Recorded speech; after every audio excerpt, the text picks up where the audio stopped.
하나님께서 가장 기뻐하시고 가장 좋아하시고 가장 고마워 라고 말씀하시는 때가 언제냐 이거예요. 그건 바로 우리가 하나님께로 돌아갈 때라는 것이에요.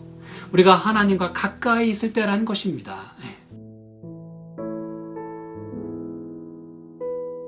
오늘 저희가 호세아서 14장 이 앞부분의 말씀을 나누면서 하나님의 사랑을 함께 체험하길 제가 간절히 소망합니다. 우리 호세아서 1절부터 3절까지 있는 말씀을 같이 읽도록 하겠습니다. 호세아서 14장 1절로 3절입니다. 이스라엘아, 내 하나님 여호와께로 돌아오라.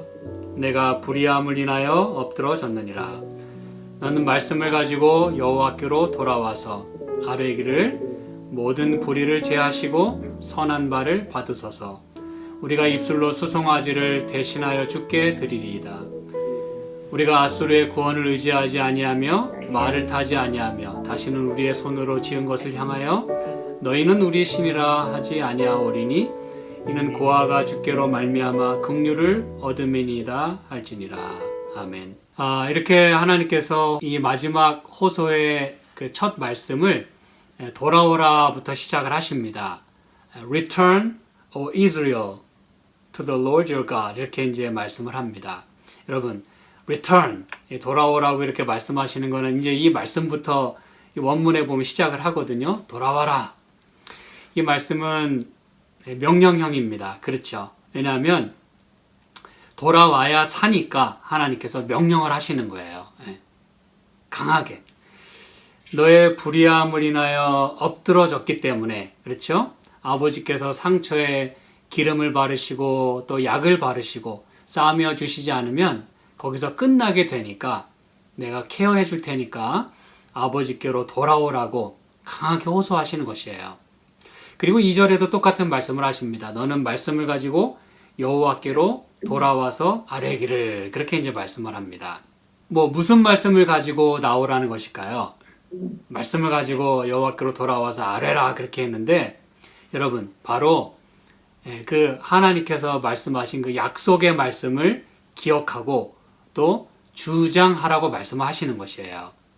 그 하나님께서 하신 말씀을 클레임하라고 말씀하시는 것이에요. 내가 너에게 준 그 언약, 다시 말하면 회복의 약속.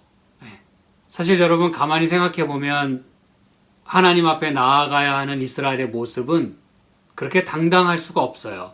그래서 잠자코, 그리고 나가더라도 고개를 푹 숙인 채, 그리고 아주 이 저자세로 말이죠. 그리고 쥐 죽은 듯이 나오라고 해도 모자랄 판인데 하나님께서 뭐라고 말씀하시냐 하면 약속을 주장하면서 나오래요. 사실 그래야 돌아갈 용기도 나는 법입니다, 여러분. 그렇죠? 우리도 이 사실을 기억할 필요가 있습니다. 하나님께 나아가서 용서를 구하면 하나님께서 깨끗하게 해주실 것을 우리가 믿고 의지해야 되는 것이에요.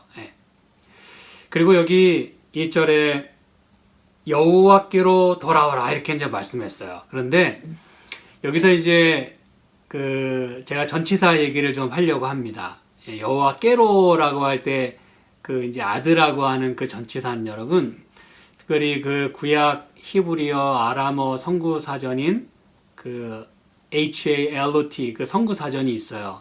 굉장히 저명한 그런 성구 사전인데 그 성구 사전에 의하면 그 아드라고 한 단어를 이제 이렇게 그 가장 기본적이면서도 메인 의미를 이렇게 설명합니다. 먼 거리에서부터, 여기 제가 먼 거리라고 하는 것을 여러분 염두에 두시기 바랍니다. 먼 거리에서부터, 먼 거리임에도 불구하고 어디론가 이렇게 접근해가지고 어프로치 해가지고 어느 지점, 즉 목적지에 도착한다라는 의미를 가지고 있어요.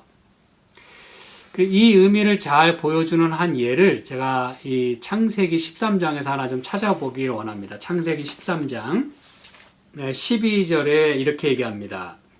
창세기 13장 12절. 아브라함은 가나안 땅에 거하였고 롯은 평지 성읍들에 머무르며 그 장막을 옮겨 소돔까지 이르렀더라. 그렇게 말씀을 합니다. 여기서 말씀한 것과 제가 이 아드라고 하는 전치사를 설명해 드린 것과 무슨 연관이 있을까요? 무슨 의미가 통한다는 얘기일까요? 처음에는 이 요단 온 그 평지를 택합니다. 그런데 거기에 만족하지 못하고 그 장막을 옮겨서 그가 멀리까지 바라봤던 어디까지 가요? 소돔까지 갔다 그랬어요. 예. 그래서 여러분, 이 당시에 이 소돔과 고모라는 아주 살기 좋은, 한마디로 이 시골에 비할 경우에 서울에 해당하는 곳입니다. 그렇죠? 그래서 이건 뭘 말해주는가 하면 그저 우연히 찾다가 나온 곳이 아니라 그가 평소에 그 바라봤던 곳을 기웃거리면서 먼 곳에 있는 그 화려한 도시를 동경하고 또 기회가 되는 대로 가고 싶어 했던 그 로망의 땅이었음을 우리가 여기서 보게 되는 것이에요. 한마디로 롯에게 있어서 소돔은 드림랜드였습니다. 목적지였어요. 그가 정말 가고 싶어 했던 곳이었어요. 정착지였다는 것을 말해주는 것입니다. 그래서 여러분, 이게 여호와께로 돌아오라 할 때 그 깨로, 여호와께로, 이 말씀은 여호와 하나님께서 우리의 가는 길에 최종 뭐가 되어야 된다는 거예요? 목적지가 되어야 된다는 것이에요. 최종 그 정착지가 되어야 된다는 것입니다. 우리의 꼬린 지점이 되어야 한다는 것을 하나님께서 말씀하기를 원하시는 것이에요. 예. 그래서 하나님만이 유일한 살 길이라는 것을 지금 말씀하시는 것이에요. 예. 정말 가고 싶어하는 그곳. 여러분, 우리는 롯처럼 마음에 두고 동경하면서 그 옮겨가는 그 도착 지점이 어디가 되어야 되겠습니까, 여러분? 우리는 지금 누구를 향하여 가고 있는 것입니까? 이 질문에 대해서 우리가 대답할 수 있기를 저는 간절히 소망합니다. 그래서 여기 첫 절부터 이 호소를 시작하는 아주 중요한 이곳에서 하나님께서는 여호와께로라고 하면서 우리가 정말 동경하고 사모하고 가고 싶어하는 곳이 바로 하나님의 품이어야 함을 여기서 말씀하고 있다는 것이에요. 그걸 이제 롯의 그 경험을 통해서 우리가 그 심정을 이해하는 것입니다. 그렇게 향하여 가는 걸 말하는 거구나. 근데 여러분, 여기서 이제 한 가지 생각해 볼 것이 있어요. 아까 1절에서 우리 호세아 14장 여호와께로 돌아오라 이렇게 이제 말씀을 하셨는데 여기서의 그 여호와께로와 그 다음에 2절에서 너는 말씀을 가지고 여호와께로 돌아와서 라고 하는 그 깨로라는 이 말이 우리말로는 똑같잖아요. 그렇죠? 뭐 영어도 똑같아요. to. 근데 이 원문에 사용된 전치사는 다릅니다. 왜 굳이 다른 단어를 사용했을까요? 똑같이 여호와께로 돌아오라 그랬는데, 그쵸? 여호와께로 돌아와서 뭐 달라야 될 필요도 없고 다를 이유도 없어요. 말도 똑같아요. 의미도 같고.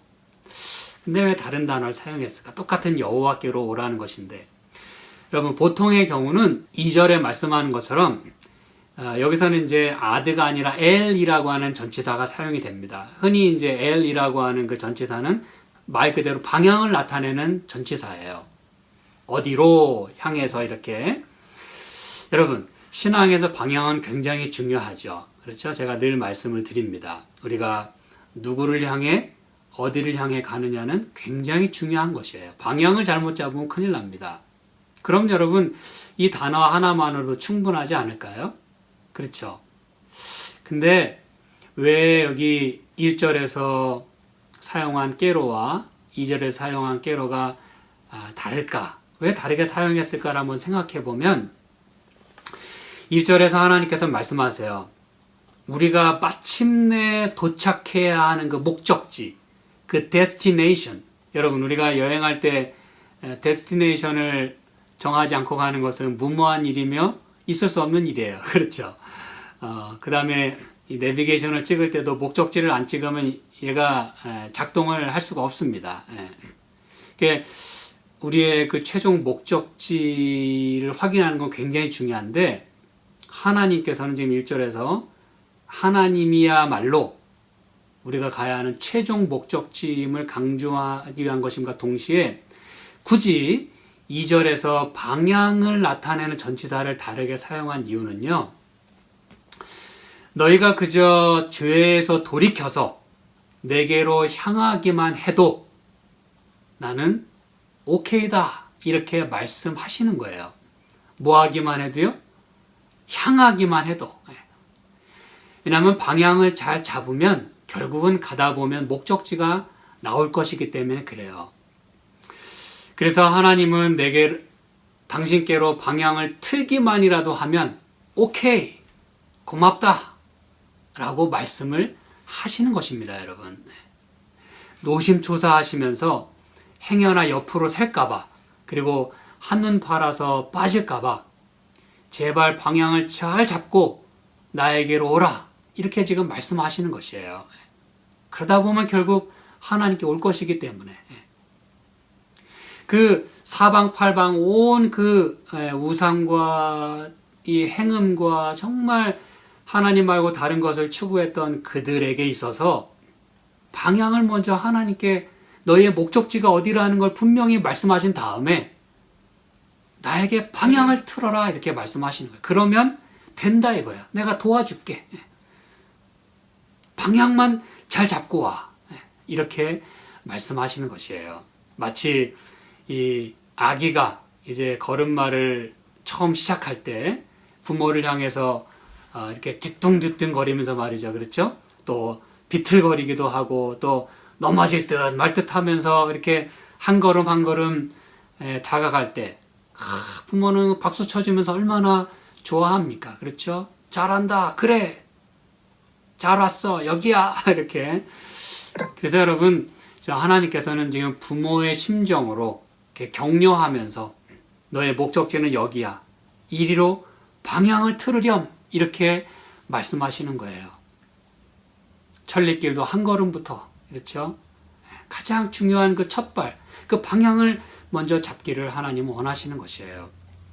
네, 여러분, 이 모습이 지금 하나님께서 이렇게 이스라엘 백성을 향해서 돌아오라 이렇게 말씀하시는 이 모습이요.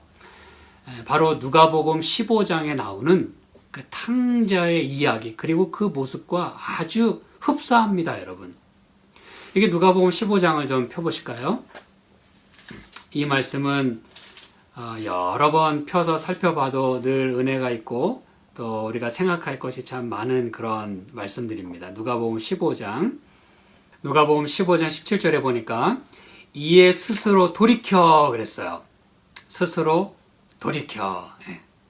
이게 이제 방향을 잡은 거잖아요. 그렇죠? 가로되 내 아버지에게는, 그래서 아버지를 생각하며 아버지에게로 방향을 틀었어요. 그래서 18절에 보니까 내가 일어나 아버지께 가서 이르기를, 아까 이 호세아서 14장에서 말씀한 것과 아주 그 패턴과 그 표현들이 아주 흡사합니다. 그렇죠? 아버지께 가서 이르기를. 20절에 보니까 이에 일어나서 아버지께로 돌아가니라. 아직 여러분 아버지께로 가려면 멀었어요. 그렇지만 이 아들은 아버지께 향해서 방향을 틀고 일어납니다. 여러분, 그게 굉장히 중요한 거예요. 지금 하나님은 그걸 말씀하시는 것이에요. 그래서 방향을 틀고 한 걸음 뛰면 아버지께로 가게 돼 있어요. 거리가 가까운 거리예요. 여러분, 이 아들이 13절에 보니까 이 거리가 여러분 보통 먼 거리가 아닙니다. 그러나 그 첫 걸음을 뛸 때부터 이제 그는 아버지께로 향하여 가고 결국 목적지에 도달할 수 있다는 것이. 근데 여러분, 여기 거리가 보통 이 먼 거리가 아니에요. 여기 13절에 보니까 그 후 며칠이 못되어 둘째 아들이 재물을 다 모아가지고 어디로 가서? 먼 나라에 가서. 여러분, 먼 나라로 갔다 그랬어요. 최대한 멀리 떠났습니다. 이 지긋지긋한 부모의 그 우산 밑에서 도망을 하는 것이에요. 먼 나라까지 갔어요. 아까 제가 여러분 염두에 두시라고 했던 단어가 뭐였어요? 그 깨로라는 그 의미 가운데 먼 거리, 그렇죠? 먼 거리에서부터 어프로치해서 그 도착한다고 하는 그 의미 여러분 기억하시죠? 그래서 여기 그 깨로라고 하는 그 아드라고 하는 단어 속에는 역시 as far as, 최대한 멀리라고 하는 그런 의미도 들어있어요, 여러분. 참 재밌죠? 그렇죠? 최대한 멀리 간 그가 비록 거리는 멀지만 아버지께로 방향을 틀었어요. 하나님은 지금 이걸 말씀하기 원하시는 것이에요. 그래서 여러분 20절에 보면 이에 일어나서 아버지께로 돌아가니라. 그러니까 무슨 일이 벌어져요?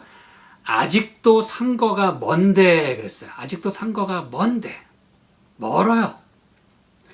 아직도 거리가 멀어서 보통 사람의 눈으로는 보이지 않을 그 아들을 아버지는 알아봅니다. 이건 뭘 말해주냐면 아버지는 아들을 기다리고 있었다는 것을 말해주는 것이에요. 그러니까 상거가 멀지만 아들이 오는 것을 알아봤어요. 이건 여러분 보통 얘기가 아닙니다. 보통 사람 같으면은 거기 누가 오든 말든 보지도 않았을 것이고 멀어서 보이지도 않아요. 근데 이 아버지는 아직도 상거가 멀지만 아버지를 향하여 그 집으로 찾아오는 그 아들을 알아봅니다. 그리고 여기 뭐라고 말씀해요? 아직도 상거가 먼데 아버지가 저를 보고 측은히 여겨. 이게 여러분 아버지의 마음인 것이에요. 회초리 들고 나갔다 그랬어요? 아니요. 측은히 여겼다 그랬어요. 달려가서. 여러분 아들은 사실 달려갈 힘도 없어요. 무슨 얘기인지 아시겠죠? 그 먼 길을 걸어온 그 아들은 달려갈 힘도 없어요. 그리고 여러 날을 먹지를 못했기 때문에 기력도 없어요. 달려갈 힘이 없어요, 여러분. 그리고 이 아들은 아버지께로 달려갈 그런 자격조차 없음을 아들은 알고 있었어요. 힘도 없었지만 그는 자격도 없다고 생각을 했어요. 그러나 누가 달려가요? 아버지가 달려갑니다. 아버지는 목을 안고 입을 맞췄다 그랬어요. 여러분 여기 입을 맞췄다고 하는 이 표현을 또한 염두에 두시기 바랍니다. 잘 기억해 두시기 바랍니다. 결국 여러분 아들은 방향만 잡았을 뿐이에요. 아직 거리는 멀어요. 아직 이 리치할 수 있는 바운더리 속에 있지 않아요. 그런데 목적지까지 가기도 전에 달려 나오시는 분은 바로 아버지이심을 우리는 기억해야 합니다, 여러분. 이게 바로 하나님 아버지의 마음인 것이에요. 상거가 멀지만 아들이 다가올 때 아버지는 기다리지 않습니다. 요놈이 와서 뭐 어떻게 하나 보자 그리고서 못 본 척하고 등 돌리고 기다리지 않아요. 달려가서 안아주시고. 여러분 우리가 하나님께로 돌아가는 것도 그 모습과 방법이 똑같다는 걸 우리는 잘 이 말씀을 통해서 기억해야 합니다. 이런 하나님께서 이 호세아 14장에서 똑같이 호소하고 계시는 것이에요. 여호와께로 돌아오라. 그러므로 여러분 우리도 어서 이에 스스로 돌이켜 아버지께로 돌아가야 합니다. 아직 거리가 멀어요. 그렇지만 여러분 우리의 목적지를 생각하고 내가 가야 할 목적지는 아버지예요. 아버지께로 가야 돼요. 그리고 이제는 목적지를 확인했으면 아버지를 향하여 돌이켜야 합니다. 이에 스스로 돌이켜 방향을 잡아야 돼요. 한 걸음 한 걸음 가다 보면 하나님께서 달려 나오셔서 안아주시고 입을 맞추신다고 말씀하시는 것이에요. 그리고 여러분 탕자가 돌아왔을 때 아버지는 그의 더러운 옷을 벗기고 여기 22절에 보면 이렇게 말씀하죠. 아버지가 종들에게 이르되 제일 좋은 옷을 내어다가 입혀라 그랬어요. 제일 좋은 옷을 내어다가 입혀라. 이게 여러분 바로 이 호세아 14장 후반부에 나오는 그를 고치고 또 그를 정결하게 하고 그래서 당신의 의의 옷을 입혀주시는 그러한 모습을 똑같이 여기서 보여주고 있는 것입니다, 여러분. 이 말씀을 생각하시는 가운데 우리 호세아 14장 2절에 있는 말씀을 살펴봅니다. 너는 말씀을 가지고 여호와께로 돌아와서 방향을 잡아라 말씀하는 것이에요. 아뢰 길을 모든 불의를 제하시고 선한 바를 받으소서. 우리가 입술로 수송아지를 대신하여 주께 드리리이다 라고 말하라 그랬어요. 여기 너는 말씀을 가지고 오라 그랬잖아요. 그 말씀이 뭐라 그랬어요? 회복의 약속. 그렇죠? 그러면서 이렇게 말하라 그랬어요. 아뢰기를 모든 불의를 제하시고 선한 바를 받으소서라고 말하라 그랬어요. 이게 이제 클레이마라고 말씀하시면서 뭐라고 말씀하셨다고요? 선한 바를 받으소서. 여기 불의를 제한다고 하는 건 이제 죄악을 씻기시고 제일 좋은 옷을 입혀주신다고 하는 그런 의미이고, 선한 바를 받으소서 이렇게 클레이마라 그랬어요. 여러분 생각해 보십시오. 이게 말이 되는 얘기인가요? 우리에게 선한 바가 어디 있습니까, 여러분? 생각해 보세요. 우리에게 선한 게 있습니까? 근데 하나님은 뭐라고 말씀하시냐면 나에게 오면서 이렇게 얘기해라. 우리의 선한 바를 받으소서라고 말이죠. 여러분 참 놀라운 말씀이 어떻게 우리에게 선한 것이 없는데 이렇게 말씀하시는가. 여러분 여기 선하다고 하는 이 표현은 성경에 선한 건 딱 하나입니다. 여러분 영어로는 good, 좋다. 이게 이제 성경에 선하다 이 뜻입니다. 한마디로 좋은 것, 이게 이제 선하다는 것이거든요. good, 그렇죠? God is good. 하나님은 선하시다. 근데 여러분 이 선하다고 하는 표현이 성경에서 가장 먼저 사용된 예를 저희는 잘 알고 있어요. 언제 성경에선 선하다, 좋다 이렇게 표현했습니까? 언제? 가장 먼저 사용된 데가 어디죠? 창세기 1장에 그렇죠? 하나님께서 첫째 날 만드시고 좋았다. 이제 마지막 우리 사람을 하나님의 형상대로 만드시고 나서는 그 지으신 것을 보시고 심히 좋았더라 이렇게 말씀을 하셨어요. 그렇죠? 여러분 이 토부라고 하는 단어가 성경에서 가장 먼저 사용이 됐는데 가장 좋다고 표현한 때는 언제였다고요? 우리 사람을 만드셨을 때. 여러분 이게 무슨 얘기일까요? 그 사람을 만드시고 매우 매우 좋았다라고 그렇게 고백하시고 이렇게 표현하신 그 하나님께서 우리가 그분께 돌아갈 때 그것을 가장 선하게 여기신다고 하는 것을 말씀하기를 원하시는 것입니다, 여러분.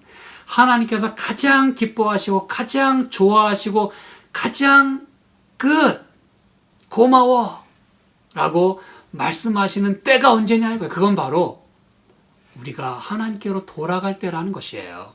우리가 하나님과 가까이 있을 때라는 것입니다.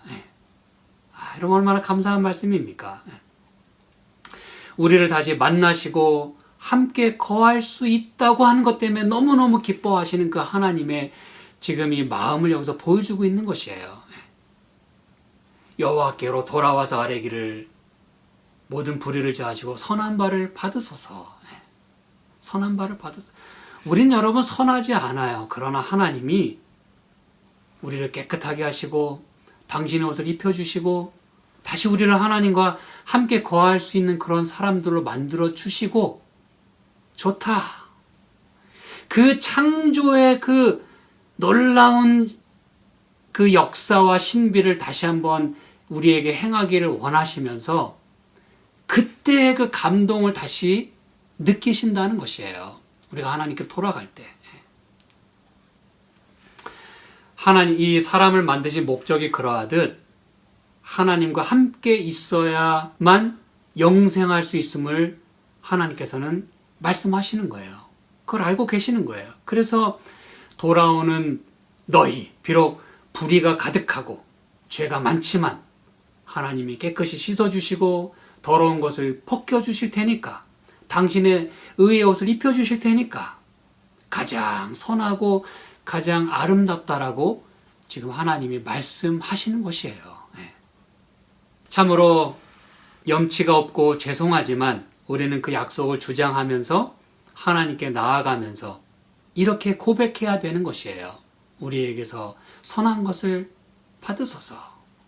근데 어떻게 고백하라고, 무엇으로 고백하라고요? 우리 입술로. 그래서 여기 말씀했잖아요. 우리가 입술로 수송아지를 대신하여 주께 드리리이다. 우리 입술로 그렇게 고백하라 이렇게 말씀하시는 거예요. 여러분, 아까 제가 염두에 두시라고 말씀드린 단어가 있었죠. 뭐였어요? 입술이었어요. 입술로 주께 드리리이다. 예. 그 아버지가 아들과 입 맞췄다고 하는 거, 그걸 제가 기억하시라고 말씀드렸잖아요. 이게 여러분 뭘 말씀하는지 여러분 이제 감을 잡으셨습니까, 여러분? 우리가 우리의 입술로 하나님께 이렇게 감사하다고 고백할 뿐 아니라, 불의를 제하시고 선한 바를 받으소서라고 우리 입술로 말할 뿐 아니라, 그 입술로 말한다고 하는 게 무엇임을 우리가 알아야 된다는 것이에요. 여러분, 앞서서 이 12장 11절에 보면은 불의하고, 그렇죠, 거짓된 걸 말하면서 그 무리가 수송아지로 제사를 드렸다 그랬어요. 우리가 많이 살펴봤죠. 그리고 13장 2절에서 또 뭐라 그랬어요? 이제도 저희가 더욱 범죄하여 자기를 위해서 우상을 만들고, 또 자기 그 장세게 만든 것에 대해서 말하기를, 제사를 드리는 자는 송아지의 입을 맞출 것이라 하도다, 그렇게 얘기한다 그랬어요. 여러분, 송아지의 입을 맞춘다는 게 뭘 말한다 그랬어요? 우상을 숭배하는 것이에요. 송아지에게 목숨을 거는 것이에요. 송아지에게 경배하는 것이에요. 송아지가 우리의 신이다라고 고백한다는 뜻이에요. 그렇다면 여러분, 이런 말씀을 하신 것을 우리가 전제한다면, 여기서 입술로 수송아지를 대신하여 주께 드린다고 하는 이 표현이 무엇인지를 이제 여러분은 이해하실 수가 있는 것이에요. 이제는 이게 그냥 뭐 말로만, 입술로만 이 제사하고 뭐 고백한다는 말이 아니라, 그 고백과 더불어 그 입술로 이제는 그 수송아지의 입을 맞추는 것이 아니라 누구에게 입을 맞추는 거예요? 아버지에게 입을 맞추는 것이에요. 하나님께 입을 맞추는 것입니다. 그래서 여러분, 시편 2편에 우리가 시편 공부할 때 살펴봤지만, 시편 2편에 이렇게 얘기하는 것이에요. 12절, 그 아들에게 입 맞추라. 여기 전에 보면 여호와를 경외함으로 그랬잖아요. 그렇죠? 섬기고 떨며 즐거워할지어다. 그러면서 그렇게 하는 게 뭘 말하는 것이냐면, 그 아들에게 입 맞추라 그랬어요. 그렇지 않으면 진노하심으로 너희가 길에서 망하리니. 그렇게 하면, 여호와께 입 맞추지 않으면 망해요, 여러분. 그러나 하나님께서 여호와께 돌아오라고 강하게 말씀하시는 거예요. 안 그러면 망하니까. 그러면서 그 진노가 급하심이라. 여호와를 의지하는 자는 다 복이 있도다 그랬어요. 이게 바로 여호와를 의지하는 것이래요, 여러분. 이게 무슨 얘기인지 아시겠죠? 그래서 여러분 3절에 이렇게 얘기하는 거예요. 호세아 14장 3절.